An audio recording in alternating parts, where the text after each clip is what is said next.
Hello everyone, welcome to my YouTube channel Profoundly Physicist. I'm Shweta. So आज की video है regarding master cadre physics previous year paper 2016 के second part की. First part में हमने कुछ क्वेश्चन सॉल्व किए थे. So in this video all the remaining questions will be solved. और आप डिस्क्रिप्शन ज़रूर चेक कीजिए for the previous year paper solved of 2017. Two videos आपको उसकी मिल जाएंगी. एंड इसी वीडियो का जो पार्ट 1 है, ठीक है, उसकी video, all these 3 videos will be linked in description, तो आप ज़रूर उन वीडियोस को भी चेक कीजिए. So let's start with today's video. So this question is from unit statistical physics. The volume of a spherical shell delta tau in phase space is given by. तो face space का topic जो है वो हमने statistical physics में पढ़ा था. Face space में जो स्फेरिकल शेल है उसका कितना वॉल्यूम होगा वो आपको बताना है. 4 ऑप्शंस आर गिवन एंड आपको करेक्ट ऑप्शन आइडेंटिफाई करनी है. सो डेल्टा टॉ को हम कैसे लिखते हैं? It is equal to the product of a volume element in the position space and that in the momentum space. Because 3 coordinates आ जाते हैं. 3 कोऑर्डिनेट्स हैं पोजीशन स्पेस के, 3 कोऑर्डिनेट्स होंगे मोमेंटम स्पेस के. दैट्स वाई जो फेस स्पेस होती है it is a 6 dimensional space.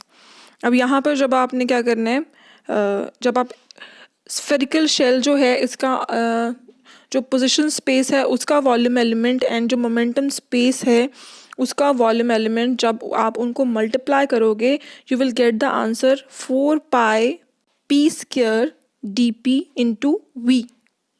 Because जो पोजिशन स्पेस है उसमें वॉल्यूम एलिमेंट क्या होगा? D X, D Y, D Z. जब आप तीनों को मल्टीप्लाई करोगे you will get the volume capital V. Similarly जो मोमेंटम स्पेस है वहाँ पर क्या होंगे coordinates? D P X, D P Y, D P Z. जब आप उनको मल्टीप्लाई करोगे जो एक्स है वो डी पी ही यहाँ पर रहेगा. D P Y and D P Z it will become equal to 4 pi P square. तो इसका आंसर जो है that will be option A. Next question is the wavelength of a maximum emission lambda maximum of a black body at 2897 Kelvin is 1 micrometer. The temperature of the black body whose wavelength of maximum emission is 5000 angstrom is. तो जो black body का concept है वो आपकी 2 units में है. Statistical physics में भी ये टॉपिक प्रेजेंट है एंड इलेक्ट्रिसिटी एंड मैग्नेटिज्म का जो EM वेव वाला पोर्शन है वहाँ पे भी ब्लैक बॉडी रेडिएशन का टॉपिक है.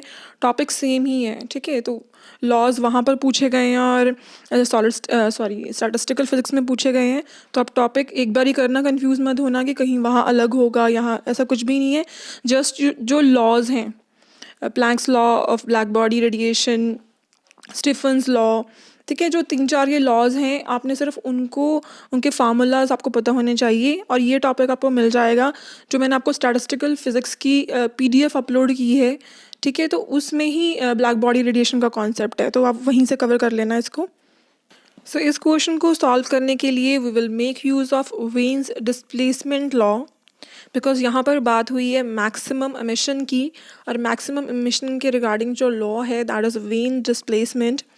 So the law says the wavelength of the radiations corresponding to the maximum emissive power of the black body varies inversely as the absolute temperature.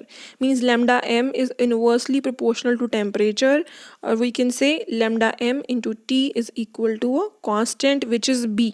बस इसी को यूज़ करके हम इसको सॉल्व करेंगे अभी.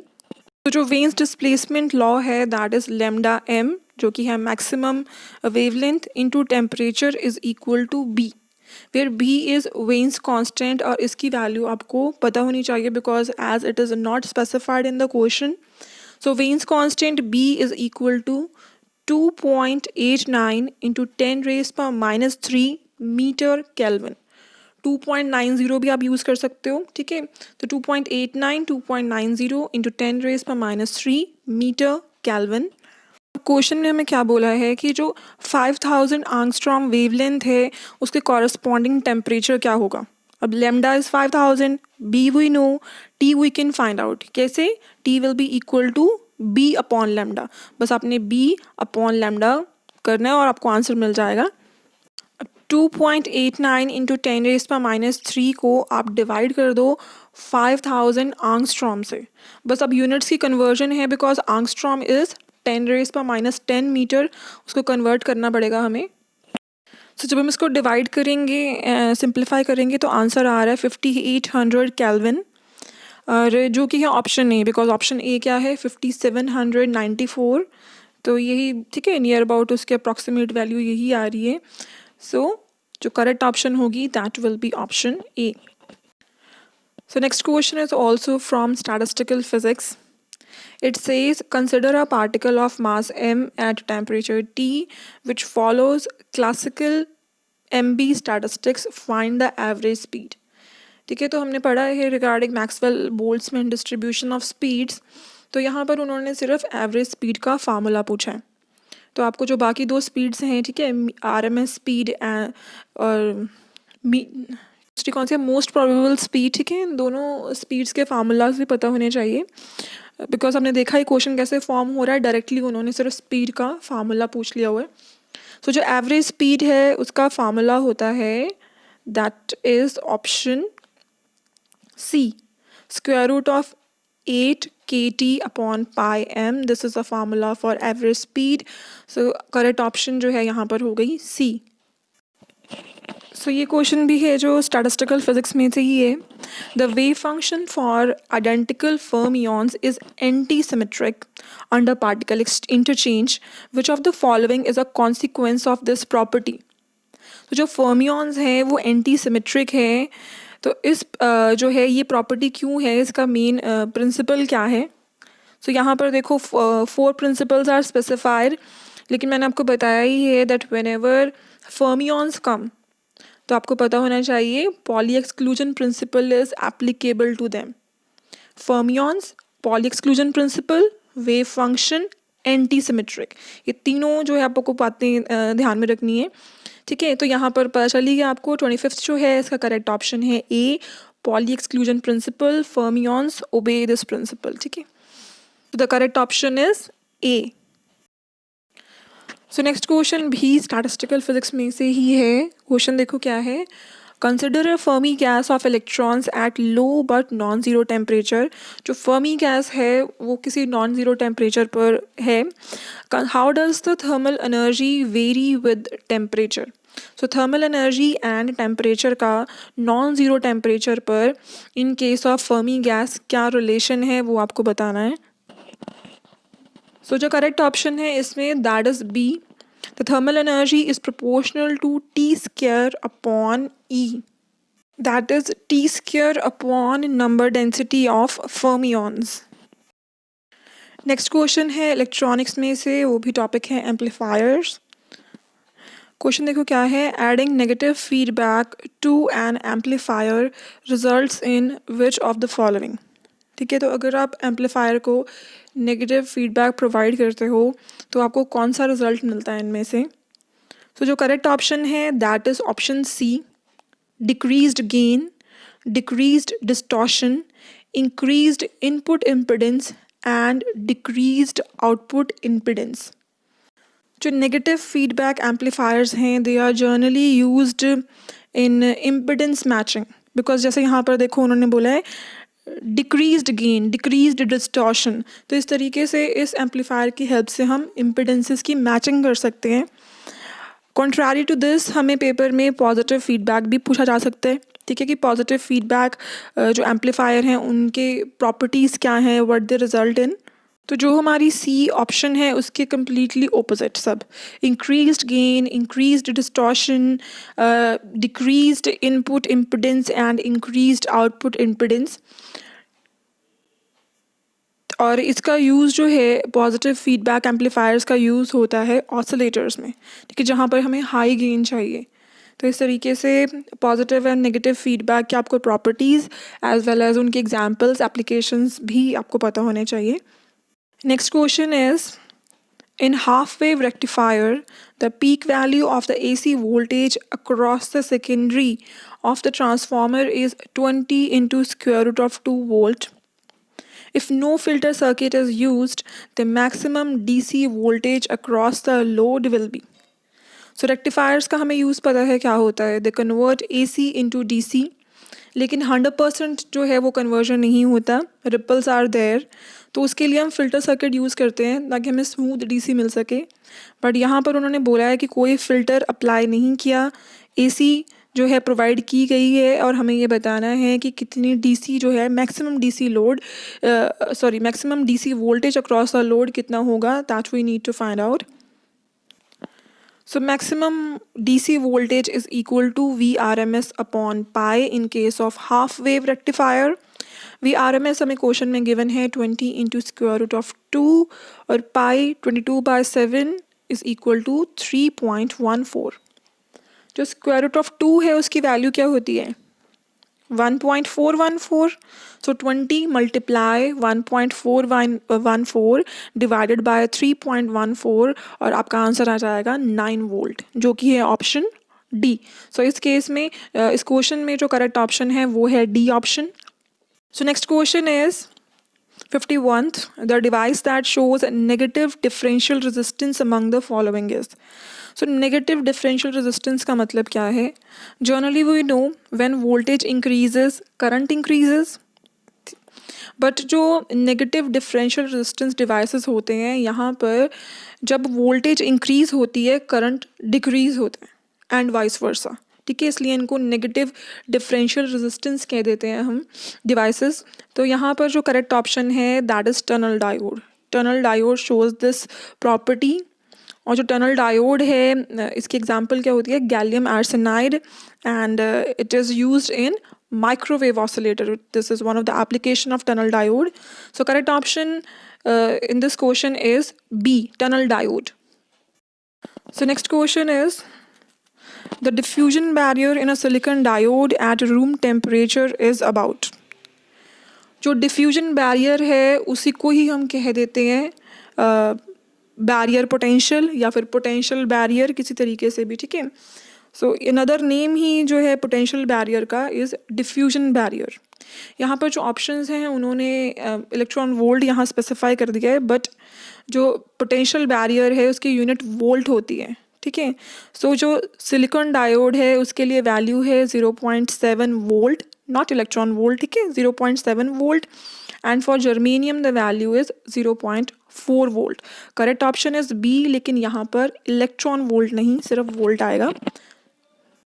So next question है, in common base configuration the output voltage ampere characteristics of the transistor may be shown by plots of. तो जब हम जो है कॉन्फ़िगरेशन में ईच एंड एवरी कॉन्फ़िगरेशन में हमने इनपुट एंड आउटपुट करेक्टरिस्टिक्स जो हैं वो फाइंड आउट किए थे, तो यहाँ पर उन्होंने पूछा है कि जो CB कॉन्फ़िगरेशन में आउटपुट करेक्टरिस्टिक्स हैं VI करेक्टरिस्टिक्स, तो जो उनमें ग्राफ बन रहे हैं वो कौन सी जो क्वांटिटीज़ हैं उनके बीच में हैं। सो यहाँ पर जो क्वेश्चन है इसका करेक्ट ऑप्शन है that is option A, VCB voltage collector base voltage versus collector current for the constant values of emitter current. So यहाँ पर ए ऑप्शन करेक्ट है। सो प्रीवियस पेपर को एनालाइज करते हुए जो है आपको ये भी पता चल रहा है कि क्वेश्चंस जो हैं उनकी किस तरीके की लैंग्वेज है जो पेपर में पूछे गए हैं।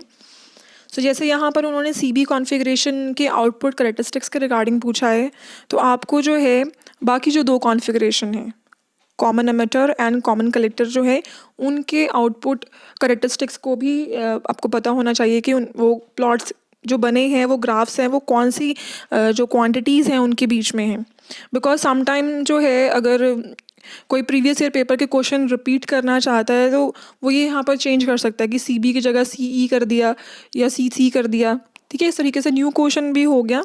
तो आपको जो पर्टिकुलर क्वेश्चन जो आपको यहाँ पर प्रीवियस ईयर में मिल रहे हैं आपको उनके रिलेटेड जो क्वेश्चंस फॉर्म हो रहे हैं वो भी ज़रूर आप उनको कीजिए, ठीक है। Next question is the common emitter current gain beta is related to the common base current gain alpha by the following relation. तो आपको जो अल्फ़ा एंड बीटा है उनके बीच में जो रिलेशनशिप है वो पता होना चाहिए इस क्वेश्चन के आंसर के लिए। So the correct option is B, beta equal to alpha upon 1 minus alpha. तो ये क्वेश्चन जो है कुछ इस तरीके से भी आ सकता है कि आपको अल्फ़ा की वैल्यू गिवन हो एंड बीटा की वैल्यू फाइंड आउट करनी हो, एंड या फिर बीटा के गिवन हो, अल्फ़ा फाइंड आउट करना हो. For the solution of that आपको रिलेशनशिप ही पता होना चाहिए. ठीक है, सो ये relation, this is very important, ये आपको आना चाहिए. So next question is, which one of the following lists the 4 fundamental forces of nature in order of increasing strength? So increasing strength के लिए अगर हम देखें, सबसे ज़्यादा जो है weak forces जो होती हैं, they are gravitational forces. उसके बाद है weak forces, then electromagnetic forces, and then the strongest in nature, which are nuclear forces. So correct option जो है इसका, that is option A. So next is, what was achieved by the discovery of the W and Z intermediate vector bosons? तो इसका correct option है option D, electroweak unification was verified. Electromagnetic forces and जो weak forces हैं उनकी unification हुई with the discovery of W and Z intermediate vector bosons. So correct option है option D. Next question is, the current ICBEO means collector base current with emitter open. तो इसमें से कौन सी जो property है अमंग दीज 4 जो collector base current with emitter open की है? सो 58 का करेक्ट ऑप्शन है option D, increases with an increase in temperature. ठीक है, जो कलेक्टर बेस करंट है विद एमिटर ओपन, जैसे ही टेम्परेचर इंक्रीज होता है इट ऑल्सो स्टार्ट्स इंक्रीजिंग, और for every 10 degree Celsius rise in temperature it get doubled. ठीक है, तो इतना ज़्यादा इसका बाद में जो इसकी डिपेंडेंसी है ऑन टेम्परेचर की, जब 10 degree Celsius, after every 10 degree Celsius जो ये जो करंट है ये डबल हो जाता है. ठीक है, सो 58 का करेक्ट ऑप्शन है डी. 59th क्वेश्चन है, a wide range of wavelengths, for example 0.2 to 2 angstrom of X-ray is used in. तो वेवलेंथ रेंज हमें स्पेसिफाइड है, क्वेश्चन में गिवन है, एंड इट्स बीन सेड कि इस रेंज की वेवलेंथ जो है, वेवलेंथ ऑफ एक्सरे कौन से मेथड में यूज़ की जाती है? सो इसका करेक्ट ऑप्शन है ए, लाउस मेथड. नेक्स्ट क्वेश्चन है, the crystallographic notation UVW represent. अगर हम इस तरीके से जो ब्रैकेट है इसमें UVW को रिप्रेजेंट करेंगे, देन ये कौन सी यहाँ पे जो 4 ऑप्शंस गिवन है किसको इंडिकेट करता है ये? ठीक है, so this bracket UVW with this arrow bracket indicates equivalent directions. और अगर यहाँ पर UVW के अबाउट जो है कर्ली ब्रैकेट होती, then it will indicate equivalent planes. ठीक है, तो आपने बस ये जो रिप्रेजेंटेशन इसको ध्यान में रखना है. अगर इस एरो वाली जो ब्रैकेट है इस तरीके से अगर UVW रिप्रेजेंट होगा, then it will indicate equivalent directions, और अगर कर्ली ब्रैकेट होगी then it will represent equivalent planes. Next question is from solid state physics का ही ये क्वेश्चन है. In a crystal system, all the 3 lattice vectors are perpendicular to each other but unequal. The system represented is. ये जो solid state physics की मैंने first video करवाई थी उसमें से ये टॉपिक के क्वेश्चंस हैं. ये यहाँ पर जैसे इस क्वेश्चन का आंसर है ऑर्थोरोम्बिक, कि जब तीनों वेक्टर्स परपेंडिकुलर है मींस अल्फ़ा बीटा गामा जो है that is equal to 90 degree, but unequal means ABC जो है that is not equal. So this system represented orthorhombic. लेकिन मैं आपको ज़रूर बोलूँगी कि आप वो फर्स्ट जो वीडियो है सॉलिड स्टेट फिज़िक्स की उसको ज़रूर देखिए, because next time it might be कि आपको जो है ट्राइगोनल पूछा जा सके, टेट्रागोनल पूछ लें, हेक्सागोनल पूछ लें, तो आपको सबकी जो है ये पूरी पैरामीटर्स पता होने चाहिए. So for this question option C orthorhombic is correct. Next question is, the depletion or space charge region in a junction diode contains charges that are. So depletion region में जो charges होते हैं वो कौन से होते हैं इसमें से? Majority, minority, mobile donor और acceptor ions, या फिर fixed donor and acceptor ions. So इसका correct option है fixed donor and acceptor ions. Next question is, the Hall effect in solid state physics is use to measure. तो जो Hall effect है in case of solid state physics, उसको हम use करते हैं to measure the sign of the charge carriers. ठीक है, तो इसका करेक्ट ऑप्शन है C, sign of charge carriers. Next question is the three natural radiations in order from most penetrating to least penetrating are। ठीक है, तो सबसे ज़्यादा penetrating आपने सबसे पहले, देन उससे लेस एंड देन लीस्ट, इस तरीके से जो है इसका ऑर्डर करना है। सो इस क्वेश्चन का करेक्ट ऑप्शन है डी, सबसे ज़्यादा पेनिट्रेटिंग होती हैं gamma rays, then beta rays, then alpha rays. ठीक है, so D is the correct option. So next question है फ्रॉम न्यूक्लियर शेल मॉडल। तो यहाँ पर जो है आपको एक न्यूक्लियाइड गिवन है और उसकी कॉन्फ़िगरेशन जो है वो लिखी हुई है एंड आपको जो है फाइंड आउट करना है कि कौन सी कॉन्फ़िगरेशन जो है दैट इज़ करेक्ट। यहाँ पर मेंशन्ड है प्रोटॉन कॉन्फ़िगरेशन। ठीक है, तो सबसे पहले आप एल्यूमिनियम में number of protons find out करेंगे जो कि हैं 13। ठीक है, तो 13 जो है यहाँ पर करेक्ट ऑप्शन होगी उसके लिए ऑप्शन डी, बिकॉज जो फर्स्ट एंड सेकेंड ऑप्शन है they are representing electron configuration. उसके बाद थर्ड एंड फोर्थ जो ऑप्शन है वो न्यूक्लियर शेल मॉडल के अकॉर्डिंग है, लेकिन थर्ड इनकरेक्ट है बिकॉज 1s के बाद इसमें 2p आता है ना कि 2s। सो करेक्ट ऑप्शन इसमें है डी ऑप्शन। आपने जब क्वेश्चन आए आपने देखना है क्वेश्चन में कि प्रोटॉन कॉन्फ़िगरेशन मेंशन्ड है, न्यूट्रॉन कॉन्फ़िगरेशन मेंशन्ड है या फिर ग्राउंड स्टेट की पूछी है, तो उसके अकॉर्डिंग जो है आप देखोगे कि कौन सी करेक्ट ऑप्शन होगी। सो next question is from quantum mechanics. Which of the following is an eigenfunction of the linear momentum operator minus iota h cut curl upon curl x with the positive eigenvalue h cut k? That is an eigenfunction that describes a particle that is moving in free space in the direction of positive x with the precise value of linear momentum. So question में हमें उन्होंने operator दे दिए, eigen value दे दिए, हमें find out करना है eigen function. So question में उन्होंने हमें ऑपरेटर ए कैप दे दिया equal to minus iota H cut curl upon curl x, c जो कि है आइगन वैल्यू गिवन है एच कट के, क्या हमें फाइंड आउट करना है आइगन फंक्शन एफ।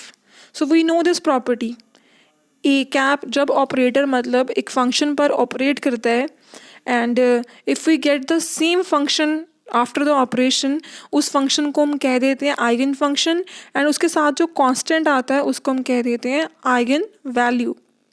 सो इस क्वेश्चन को सॉल्व करने के लिए हम f की जगह जो हमें क्वेश्चन में ऑप्शंस गिवन है उनको प्लेस करेंगे एंड वी विल चेक कि क्या इससे जो है हमें eigen value h cut k मिल रही है। जैसे देखो फर्स्ट ऑप्शन जो है दैट इज़ cos kx, तो हमने यहाँ पर क्या किया, ए कैप इंटू एफ की जगह हमने लिख दिया cos के एफ। तो ए कैप क्या था minus iota H cut curl upon curl x, और फर्स्ट ऑप्शन में एफ क्या गिवन है हमें cos के एक्स। मतलब हमने इसका डिफ्रेंसिएशन किया, कर्ल अपॉन कर्ल एक्स का जब डिफ्रेंसिएशन होगा तो क्या आ जाएगा माइनस साइन की एक्स इंटू के। सो इसको सॉल्व करने पर जो आइगन वैल्यू आई है that is iota H cut के, और जो आइगन फंक्शन है वो आइगन फंक्शन रहा ही नहीं बिकॉज वो चेंज हो गया। हमने जो फंक्शन चूज़ किया था वो था cos के एक्स, लेकिन यहाँ पर क्या बन गया sin के एक्स। तो it means this is not eigen function और ना तो आइगन वैल्यू मैच हो रही है। इट मीन्स ए ऑप्शन जो है दैट इज़ इनकरेक्ट। तो अब देखते हैं हम बी ऑप्शन। जो बी ऑप्शन है वो है sin के एक्स। साइन के अब हम यूज़ करते हैं, देखो यहाँ पर क्या आता है minus iota H cut curl upon curl X sine के एक्स। अब साइन के एक्स की जब हम डिफ्रेंसिएशन करेंगे तो आ जाएगा माइनस आयोटा एच कट के कॉस के एक्स। तो यहाँ पर देखो ना तो ये आइगन फंक्शन है ना आइगन वैल्यू मैच कर रही है, इट मीन्स बी ऑप्शन भी है incorrect. Let's check C option now. C option जो है that is E raised power minus iota के एक्स। ठीक है, तो जब हम इसको पुट करेंगे तो माइनस आयोटा एच कट ऐसा रहा, जब डिफ्रेंसिएशन होगी तो आ जाएगा ई रेज्ड पावर माइनस आयोटा के एक्स है तो इसकी डिफ्रेंसिएशन आई माइनस आयोटा के एंड ई की डिफ्रेंसिएशन जो है वो ऐसा रही ई रेस्ट पावर माइनस आयोटा के एक्स। आयोटा स्क्वायर -1 हो गया, -2 बारी है तो माइनस रहा, एच कट के E raised power minus iota के एक्स। अब ये आइगन फंक्शन तो है बिकॉज जो एफ की वैल्यू है ई रेस्ट पावर माइनस आयोटा के एक्स वो सेम है, लेकिन यहाँ पर आइगन वैल्यू डिफर कर गई। क्वेश्चन में हमें बोला है eigen value is H cut के, लेकिन यहाँ आ रही है माइनस एच कट के, तो इट मीन्स ये ऑप्शन भी करेक्ट नहीं है। सो डी ऑप्शन है यहाँ पर ई रेस्ट पावर आयोटा के एक्स। जब इस पर हम ऑपरेटर अप्लाई करेंगे we get minus iota H cut iota के ई रेस्ट पावर आयोटा के x.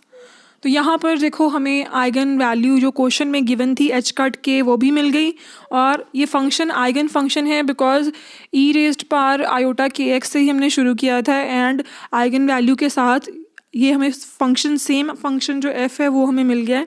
So in this way option D is the correct one. Next question is eigen functions for a rigid dumbbell rotating about its center have a phi dependence of the form psi phi equal to a e raised power iota m phi, where m is a quantum number and a is a constant. Which of the following values of a will properly normalize the eigen function? तो हमें यहाँ पर जो normalisation condition लगाकर जो a constant है उसकी value find out करनी है। Psi wave function is given in question. Psi is equal to a e raised power iota m phi. Normalization condition के लिए हमें psi कंजुगेट की वैल्यू भी पता होनी चाहिए। तो psi conjugate is equal to a e raised power जो आयोटा है उसकी जगह पर हमने बस माइनस आयोटा कर देना है, साइन चेंज होता है इसमें। So minus iota m phi. So now move to the normalization condition which says integration from minus infinity to infinity psi conjugate psi d phi equal to 1. तो यहाँ पर हमने बस psi conjugate and psi दोनों की value put कर देनी है। Limits of integration will change to 0 to 2 pi because जो डम्बेल है इट इज़ रोटेटिंग, सो उसकी मिनिमम वैल्यू जो होगी that will be 0 and maximum will be 2 pi. बस अब यहाँ पर हमने जो है इसकी इंटीग्रेशन कर देनी है। सो a into A will become a square, e raised power iota m phi and e raised power minus iota m phi will get cancelled और हमारी इक्वेशन क्या बन गई 0 to 2 pi integration a square d phi equal to 1। अब यहाँ पर है phi की integration, phi from 0 to 2 pi, so 2 pi a square is equal to 1 and जो कांस्टेंट a है वो आ जाएगा equal to 1 upon square root of 2 pi which is option C. ठीक है, तो इस क्वेश्चन की जो है इसकी सी ऑप्शन करेक्ट है। Next question is a positive kaon has a rest mass of 494 mega electron volt per C square, whereas a proton has a rest mass of 938 mega electron volt per c square. If a kaon has a total energy that is equal to the proton rest mass energy, the speed of kaon is most nearly what? ठीक है, तो वो हमें find out करना है यहाँ पर। So this condition is given in question कि जो टोटल एनर्जी ऑफ केऑन है that is equal to proton rest mass energy. तो प्रोटोन जो केऑन की टोटल एनर्जी है that will be equal to M not. के यहाँ पर इसलिए आया बिकॉज रेस्ट मास है, तो वैसे एनर्जी का फार्मूला होता है एम सी स्क्वेयर। जब रेस्ट मास की बात करते तो एम नॉट सी स्क्वेयर आ जाएगा। के यहाँ पर बता रहा है कि ऑन का रेस्ट मास है is equal to proton rest mass energy. So proton की रेस्ट मास एनर्जी क्या होगी M naught, P stands for rest mass of proton into c square. So जो केऑन है उस बिकॉज टोटल एनर्जी की representation है तो उसके साथ गामा टर्म आएगी, तो इस एक्सप्रेशन से हमें गामा मिल जाएगा बिकॉज सी स्क्वायर से सी स्क्वायर कैंसिल हो गया। So gamma will be equal to rest mass of proton upon rest mass of kaon which is given in question 938 upon 494 and gamma will approximately be equal to 2। So next we should know the formula of gamma which is related to beta. So gamma जो है that is equal to 1 upon square root of 1 minus beta square. अब gamma है, gamma से हम क्या निकाल सकते हैं, बीटा. बीटा क्यों इम्पॉर्टेंट है, because beta is equal to v by C. So अगर हमें बीटा पता होगा तो हम यहाँ से v जो कि है स्पीड ऑफ क्योन, उसको फाइंड आउट कर सकते हैं. सो गामा इज 2, उसको पुट करो, देन बीटा स्क्वायर जो है will be equal to 3/4. So beta is equal to, because हमें स्क्वायर नहीं बीटा चाहिए, तो beta will be equal to square root of 3/2. Square root of 3 की वैल्यू क्या होती है, 1.73, तो वो हमने पुट किया तो बीटा आ गया इक्वल टू 0.85. सो बीटा का फार्मूला क्या है, beta is equal to v by C. So v जो है वो आ जाएगी equal to beta into C, मतलब 0.85 इंटू सी, जो कि है ऑप्शन डी. सो इस क्वेश्चन की डी ऑप्शन करेक्ट है. So last question of 2016 paper is, in an ideal monoatomic gas adiabatic expansion, if the volume of the gas doubles from V0 to 2V0, then what happens to the temperature? ठीक है, अगर कोई ideal monoatomic gas है, it undergoes adiabatic expansion हो रही है adiabatically, volume उसका double हो रहा है V0 से 2V0 तक, तो हमें ये बताना है कि टेम्परेचर में क्या चेंज होगा. So this is the relation for adiabatic processes. T2 upon T1 is equal to V1 by V2 raised power gamma minus 1, and gamma is equal to 5/3 for monatomic gases. Volume जो है हमें question में बोला है कि double हो जाता है. So T2 is equal to T1 V upon 2V 5/3 minus 1. तो T2 is equal to T1, V से V कैंसिल हो गया, 1/2, 5/3 minus 1 is 2/3. We are talking about ideal gas, तो temperature T1 will be equal to 300 kelvin. अब बस अभी सब put करके हमने T2 की वैल्यू फाइंड आउट कर लेनी है. सो कैलकुलेशन करने पर T2 जो है वो आ जाएगा equal to 189 kelvin. So temperature देखो यहाँ पर ड्रॉप हुआ है. We know this fact also that when adiabatic expansion occurs, तब कूलिंग होती है इन दैट केस. ठीक है, तो कूलिंग ही हुई है यहाँ पर, बिकॉज ओरिजिनल टेम्परेचर था 300 kelvin and upon expansion the temperature drops to 189 kelvin. अब क्वेश्चन में हमें ये पूछा गया है कि कितना फॉल हुआ है टेम्परेचर में. अब हमें उस टर्म को फाइंड आउट करना है कि कितना फॉल हुआ है, उस नंबर को फाइंड आउट करना है. तो fall in temperature is equal to 189 upon 300 into T0. ठीक है, so which will be equal to 0.63 into T0. means temperature जो है by this factor times the original temperature decrease हुआ है, fall हुआ है. so in this case option D is correct. ठीक है, so I hope you enjoyed the video. आपको आज की वीडियो अच्छी लगी हो, हेल्पफुल लगी हो. with this 2016 paper is complete. I have discussed each and every question of it. तो आई होप आपके जो भी डाउट्स होंगे वो सारे क्लियर हो गए होंगे इसके रिगार्डिंग. एंड ज़रूर आप प्रीवियस ईयर पेपर्स अच्छे से कीजिए, बिकॉज 2017 में ऑलमोस्ट 7 to 8 क्वेश्चन जो हैं वो रिपीट हुए हैं. सो वी कैन एक्सपेक्ट कि जो पेपर होगा उसमें भी कुछ क्वेश्चंस रिपीट होंगे. इसलिए जो है प्रीवियस ईयर को ज़रूर अच्छे से कीजिए आप. So thank you for watching my video. अगर आपको आज की वीडियो अच्छी लगी है तो ज़रूर वीडियो को लाइक कीजिए. This is the only way I get to know that you are appreciating it. ठीक है, तो लाइक कीजिए, कमेंट करके बताइए, शेयर कीजिए. And if you are watching channel for the first time तो ज़रूर सब्सक्राइब कीजिए. Thank you everyone.